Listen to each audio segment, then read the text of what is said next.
유대교의 스승 가운데 샴마이라고 하는 이름의 아주 유명한 스승이 있습니다. 너무 유명했기 때문에 샴마이 학파가 형성이 될 정도로 유명한 사람입니다. 이분이 세상에 사는 사람들은 세 종류로 구분을 할 수 있다라고 구분을 합니다. 첫 번째, 완전한 의인이 있다. 그래서 이 완전한 의인들의 이름은 확실하게 생명책에 그 이름이 기록되어 있는 사람들이다. 첫 번째 사람들이죠. 두 번째 인간상은 반대로 어떤 사람들은 완전히 악한 사람들, 사악한 사람들. 그래서 그 이름이 생명록이 아니라 심판록에 그 이름이 기록된 사람들이 있다.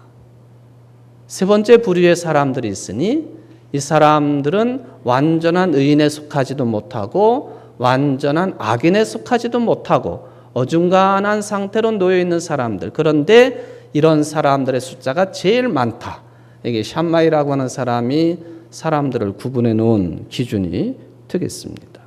그러면서 이 세 번째 해당되는 완전한 의인도 아니고 그래서 생명록에 그 이름이 완전하게 기록되어 있지도 않고 그렇다고 해서 완전히 사악해가지고 심판록에 그 이름이 기록되지 않은 이 사람들이 어떻게 하면은 생명록에 그 이름이 기록될 수 있느냐, 이거에 대한 교훈을 주는데 유대인들이 1년에 한 번씩 신년 축제를 열흘 동안 합니다. 이때 가장 핵심적인 행사가 뭐냐 하면은 하나님 앞에 1년 동안 지은 죄를 대제사장을 통해서 지성소에 들어가 가지고 하나님 앞에 고하고 그리고 하나님의 용서를 받아 가지고 나오는 대속죄일, 이게 가장 핵심입니다. 욤 키프루라고 불리우는 이 대속죄일 행사가 있어요. 바로 이 신년 축제를 중심으로 그리고 대속죄일을 중심으로 해서 당신들의 이름이 어중간한 그 이름들이 하나님의 생명록에 오를 수 있는 기회가 주어지는데 그러기 위해서는 뭘 해야 되느냐? 금식하십시오, 기도하십시오, 구제하십시오. 이 세 가지 내용입니다. 1년 내내 하면 더욱 좋겠지만은 그렇게 하지 못하니까 이 기간만이라도 금식하고 기도하고 가난하고 불쌍한 이웃들에게 구제의 손길을 펴면 하나님이 당신들을 봐주셔서 당신들의 이름이 생명록에 오를 수가 있겠습니다. 마태복음 6장 1절로 18절에 보면은 예수님께서 구제에 대해서, 기도에 대해서, 그리고 금식에 대해서 하신 말씀이 있습니다. 어쩌면이 아니라 예수님은 이 샴마이라고 하는 사람이 가르쳐준 이 내용을 너무도 잘 알고 계시는 분이세요. 우리의 이름이 생명록에 오르기 위해서는 요 때만이라도 기도하고 금식하고 구제를 해야 되겠다. 그런 율법적인 생각을 가지고 있는 사람들에게 예수님은 말씀하십니다. 구제는 은밀하게 해라. 은밀하게 해라. 기도는 이렇게 해라. 중언부언하지 말라. 그런 이야기. 그리고 외식으로 금식하지 말라. 남에게 보이기 위해서 금식하지 말라. 너희들의 이름이 생명록에 오르기 위해서 남에게 보이는 식으로 금식하지 말라. 떠들어가면서 눈에 보이게 구제하지 말라. 기도는 골방에 들어가 해라. 그게 예수님의 가르침이죠.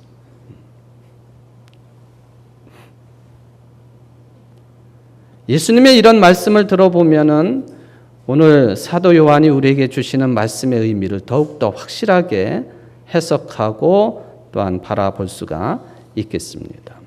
뿐만 아니라 예수님의 이런 정신에 따라서 사도 바울은 고린도 교인들에게 가난한 이웃들, 형편이 어려운 어려움을 겪고 있는 이웃들을 위해서 구제를 위한 연보를 할 때 모두에게 유익이 되는 자원하는 마음으로, 기쁜 마음으로, 본이 되는 그런 모습으로 연보에 참여해야 된다라고 하는 그런 말씀을 고린도 후서에서 전해주고 있는 것도 우리는 찾아볼 수가 있겠습니다. 잠언 19장 17절에 보면은 가난한 자를 불쌍히 여기는 것은 여호와께 꾸이는 것이니 그 선행을 갚아 주시리라. 구제를 하고 이웃을 구체적으로 사랑의 손을 펴가지고 사랑을 베푸는 것은 말하자면 하나님께 꾸어드리는 것이다. 이게 구약시대 때로부터 내려오는 믿음의 정신이라고 하는 것을 알 수가 있겠습니다. 바울은 이러한 정신을 농사에 비유를 했습니다.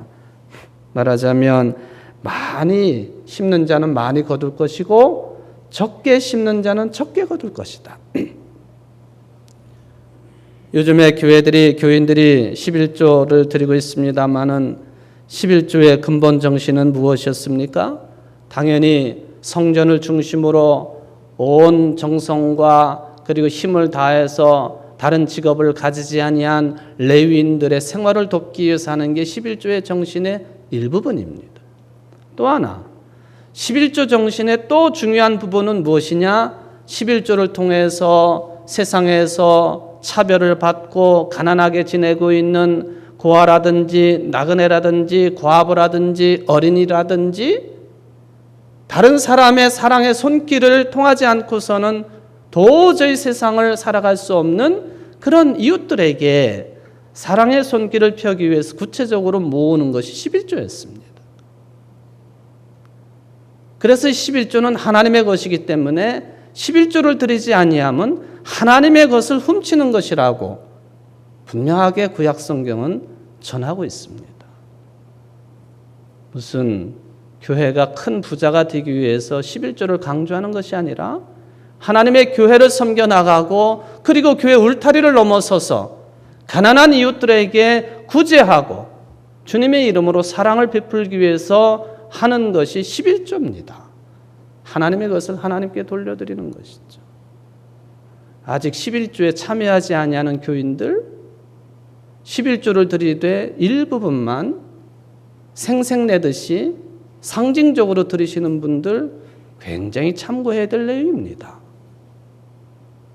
저는 헌금 강조를 별로 안 하는 목사입니다만은 이런 정신은 여러분들이 분명히 아셔야 된다 하는 그런 내용이 되겠습니다. 오늘 본문에 보면은 사도 요한이 예수님의 사랑 정신에 충만한 사람으로서 하나님은 사랑이십니다. 사랑의 본질에 대해서 언급을 하시면서 거기에다가 형제를 위해서 목숨까지 버려야 된다. 또한 추가적으로 말씀하시기를 형제를 위해서 우리의 물질을 내놓고 돕는 것이 하나님의 자녀로서 행할 마땅한 본분이라고 하는 것을 분명하게 언급을 해주고 있습니다. 목숨 내놓는 것은 정말 어려운 일이지요. 그런데 그것도 어렵지만은 내가 가지고 있는 물질을 그를 열어가지고 지갑을 열어서 가난한 이웃들에게 사랑을 베푸는 구제 활동 이것도 쉽지 않은 일입니다. 교회 공동체 내에서 어떤 사람들은 서로 돈을 빌려주고 또 빌리고 하는 그런 일들이 있기도 합니다. 그건 교회에서 금해야 될 일 중에 하나예요. 그런데 한편으로 생각해 보면 가난한 내 옆에 있는 성도가 나에게 돈이 필요해서 돈을 빌려달라고 하는데 빌려주지 않는다 하면은 하나님의 사랑은 무엇입니까? 그런 질문 앞에 우리는 혼란을 겪기도 하고 그래서 어떤 경우에는 돈도 잃고 사람도 잃는 경우가 종종 벌어지기도 합니다. 그래서 아예 교회 안에서는 돈 거래하지 말라. 이자 받고 돈 빌려주지 말라. 그것을 강조하는 아예 그 미연에 방지하겠다라고 하는 그런 뜻도 거기에 담겨 있습니다. 그런데 요한일서 기록자가 이렇게 형제를 사랑해야 된다라고 단호하게 언급을 해야만 했던 당시의 상황이 있어요. 교회를 위태롭게 하고 또한 흔들어버리는 잘못된 사상이 침투해 있었어요. 그러길래 요한 사도는 기록하기를 너희를 미혹하는 자들에 관하여 내가 이것을 너희에게 썼다 했습니다. 그들은 거짓 선지자들이었고 적 그리스도의 영에 속한 사람들이었습니다. 이들의 특징이 뭐냐? 예수님께서 육체로 오신 것을 부정합니다. 어떻게 하나님이신 그분이 우리를 구원하실 그리스도가 썩고 제한적이고 유한하고 더러운 사람의 몸을 입고 올 수 있느냐? 그건 불가능하다. 그러므로 예수님이 사람의 몸을 입고 오신 것은 그림자에 불과하다. 가연서를 주장했던 사람들이 영지주의자들이에요. 이런 사람들이 초대교회를 힘들게 했고 위태롭게 했고 사도 요한이 편지를 쓰게 된 오늘과 같이 형제 사랑을 구체적으로 해라 하는 이런 편지를 쓰게 된 근본적인 원인이 되기도 했습니다.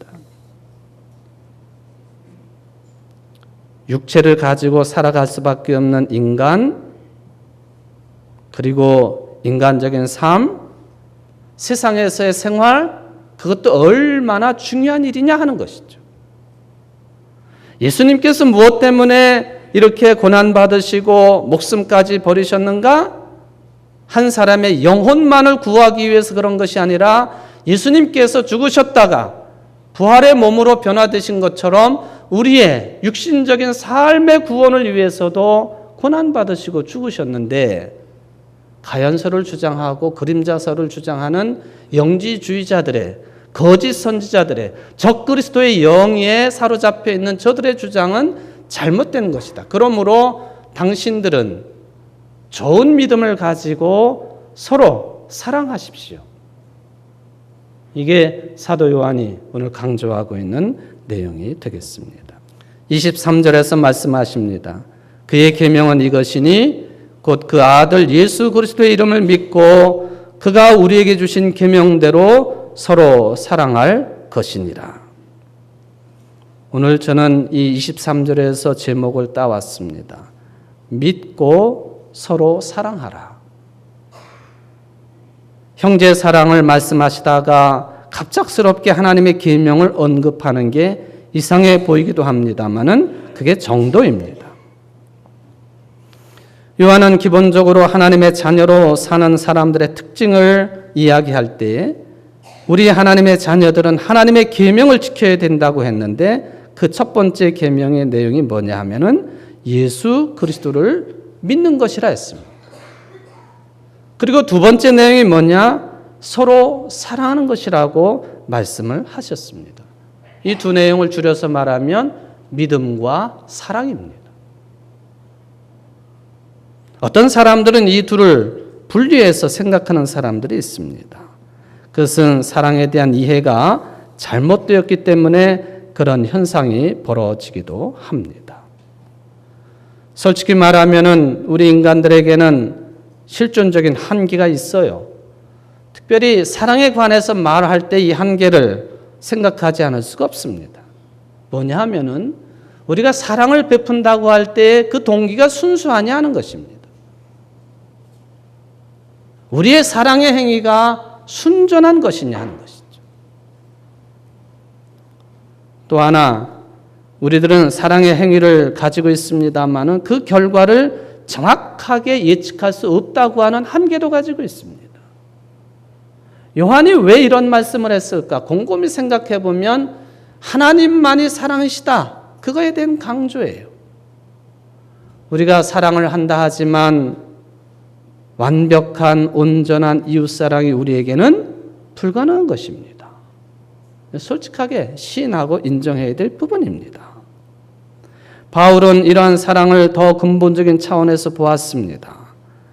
사랑이라고 하는 것은 사람이 가지고 있는 능력이 아니라 사랑은, 온전한 사랑은 하나님의 능력이라고 사도 바울은 주장을 하지 않았습니까? 그리고 이 사랑의 능력은 오로지 예수 그리스도에게서만, 십자가의 사랑에서만 나타났다고 바울은 기록을 해두었습니다. 아마 우리에게 이 예수 그리스도가 계시지 않는다고 한다면 우리가 행하는 모든 사랑의 실천은 얼마 지나지 않아서 교만함으로, 탐욕스러움으로, 자기 자신을 드러내는 자기 과시로 떨어질 가능성이 많다고 하는 것을 우리는 시인하지 않을 수가 없습니다. 고린도전서 13장에서 말씀하는 것처럼 사랑의 실천에 나 자신의 몸을 불사른다고 해도 생명은 얻을 수 없는 사랑의 행위로 떨어진다고 하는 것이죠. 아무리 착하게 살고 선행을 베풀어도 예수 그리스도를 믿음으로써 주어지는 부활 생명에 참여하지 못한다고 한다면 그 생활도, 그 사랑의 행위도 아무런 유익이 없다고 하는 그런 말씀이죠. 요한이 사랑 하나만을 이야기하지 아니하고 믿음을 함께 이야기한 이유가 여기에 있습니다. 요한은 요청합니다. 우선 예수 그리스도를 온전하게 믿으라. 그리고 서로 사랑하라. 다르게 표현하면 예수 그리스도를 온전히 믿으면 당연히 자연스럽게 조건 붙이지 아니하고 서로 사랑하게 될 것이라고 하는 가르침이 되겠습니다. 예수 그리스도를 제대로 믿는다고 한다면, 그런 믿음의 사람이 된다고 한다면 그 사람은 틀림없이 이웃과의 관계를 어떻게 맺으면서 살아가는 것이 주님의 뜻인지, 제대로 된 것인지 그 답을 얻을 수 있다고 하는 주장이 바로 사도 요한의 말씀이 되겠습니다. 여러분, 예수 그리스도를 건성건성 믿는 것이 아니라 예수 그리스도를 믿는 믿음이 온전한 믿음이 되었다고 한번 생각해 보십시오. 그렇게 되면 예수 그리스도를 통해서 여러분의 죄가 죽음으로부터 해방되었다고 하는 그 진리가 체득이 될 것입니다. 이러한 진리를 경험한 사람들은 당연히 이웃을 바라볼 때에, 형제를 바라볼 때에 새로운 시각으로 볼 수밖에 없습니다. 당연히 새로운 관계를 맺을 수밖에 없습니다. 사람을 보되 그냥 일반적인 사람으로 보이지 않고 그 속에 들어있는 하나님의 형상을 볼 수 있다는 것입니다. 그렇게 되면 무슨 일을 하든지, 특별히 어떤 사람에게 어떤 일을 하든지 죽게 하듯 할 수 있다고 하는 것이 성경의 가르침이죠. 바르게 믿으면 그 다음에 형제 자매들을 대하는 생각과 태도가 완전히 달라진다고 하는 말씀이에요. 그렇기 때문에 믿고 서로 사랑하라 하는 것이죠. 믿음의 내용이 뭐냐? 내가 믿게 되면은 저 움직이는 나무처럼 보이는 그 희미한 물체가 사람으로 보이게 된다는 거예요. 눈먼 사람이 예수님으로부터 눈뜨임을 받고 확인하게 된 신앙 고백이지요. 뭐가 보이느냐? 나무가 움직이는 것 같습니다. 그 나무가 움직이는 것이 아니라 온전한 사람으로 볼 수 있도록 믿음을 회복시켜 주신 분이 예수님이시죠. 그게 온전한 믿음입니다. 여러분 중에는 이 영화를 대부분 보셨으리라고 저는 생각을 합니다만은 1994년에 개봉이 되었던 쉰들러 리스트라고 하는 영화입니다. 스티븐 스필버그 감독이 만든 영화죠. 3시간짜리 영화를 제가 다 요약은 할 수 없습니다만은 현존했던 인물인 오스카 쉰들러라고 하는 사람의 이야기를 영화로 만든 거예요.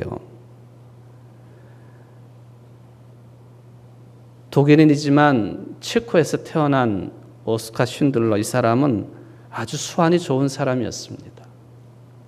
제2차 세계대전 당시에 군수물자를 생산하는 공장을 운영을 할 때에 그 공장에 주로 어떤 사람들이 직공들로 들어왔느냐 하면 유대인들이 들어옵니다. 왜냐하면 유대인들이 공장에서 일을 할 수 있는 노동력만 있으면 가스실로 끌려가지 않고 수용소로 끌려가지 않냐고 개죽음을 당하지 않을 수 있는 그런 시간을 벌기 때문에 건강한 몸으로 이 공장에 들어가서 일을 합니다. 근데 오스카 쉰들러 밑에는 유대인, 회계 담당하는 아주 똑똑하고 정확한 사람이 있었습니다. 이작 스턴이라고 하는 사람입니다만은 이 사람하고 오스카 쉰들러가 계속 교류를 할 수밖에 없어요. 만나고 대화하고 생각을 나누고 사업 이야기를 하다가 보니까 이작 스턴이라고 하는 사람의 생각에 오스카 쉰들러가 물들기 시작을 합니다. 그리고는 이 오스카 쉰들러는 자기의 전 재산을 바쳐가지고 가스실로 끌려갈 유대인들, 죽음으로 끌려갈 유대인들, 이 사람들을 구해내기 시작을 하는데 자그마치 1100명이나 되는 사람들을 구해냈습니다. 세계대전이 끝나고 그때까지 살아있어서 쉰들러가 운영하고 있는 공장에서 일을 하고 있던 유대인들에게 쉰들러가 이야기를 합니다. 이제는 전쟁도 다 끝났으니까 집으로들 돌아가시오. 그때의 유대인들이 자기가 감추고 있던 또는 몸에 부착하고 있었던 금붙지들을 모아가지고 오스카 쉰들러에게 반지를 하나 선물을 했습니다. 그리고는 그 반지에는 뭐라고 적혀 있었느냐 하면은 한 사람을 구하는 것은 곧 세상을 구하는 것입니다. 한 사람을 구하는 것은 곧 세상을 구하는 것입니다. 예수님의 정신도 여기에 맞닿아 있죠. 한 생명은 천하보다도 귀하다. 그 정신입니다. 반지를 받아든 쉰들러는 그만 오열을 떠뜨리고 맙니다.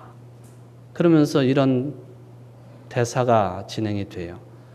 내가 지금 타고 가야 될 이 차를 팔았더라면 당신들을 2명이나 더 구할 수 있었을 텐데, 내가 지금 이 양복에 달고 있는 이 금배지를 팔았더라면 1명이라도 더 생명을 구할 수 있었을 터인데, 그러면서 눈물을 흘리는 장면이 영화에 있어요.